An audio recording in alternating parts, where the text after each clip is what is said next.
Bienvenue au Journal de l'Afrique. Merci de nous avoir rejoints sur France 24 à la une ce soir.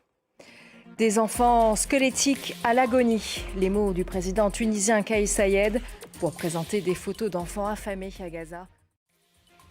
La situation humanitaire à Gaza continue de provoquer de vives réactions à travers le monde. Des enfants seraient morts de malnutrition. Plusieurs ONG humanitaires évoquent une famine de masse. Un recrutement déjà qualifié d'historique au Sénégal. 500 enseignants-chercheurs vont être embauchés dans les universités dans les mois à venir. C'est plus que le nombre d'enseignants recrutés ces 10 dernières années. Et on revient sur cette dernière sortie sur les réseaux sociaux de l'ancien Premier ministre malien Choguel Maïga.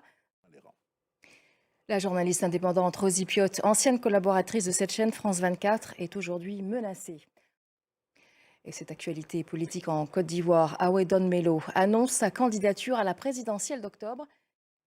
Et à présent, il n'est jamais trop tard pour faire du sport. En Ouganda, des femmes âgées de 60 à 80 ans ont décidé de se remettre en forme grâce notamment au yoga ou à la course à pied. Des séances hebdomadaires qui mêlent sport, santé et lien social.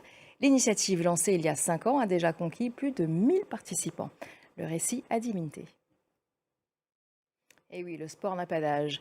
À Mogadiscio, à présent, un artiste somalien s'engage à libérer la voix des jeunes à travers l'art. Il leur enseigne la peinture et le dessin, les incitant à canaliser leur créativité dans un pays où l'expression artistique est souvent mal vue. Dans cet environnement difficile, il transforme des rêves en œuvres, ouvrant des portes à une nouvelle génération d'artistes. Laurent Bersécher.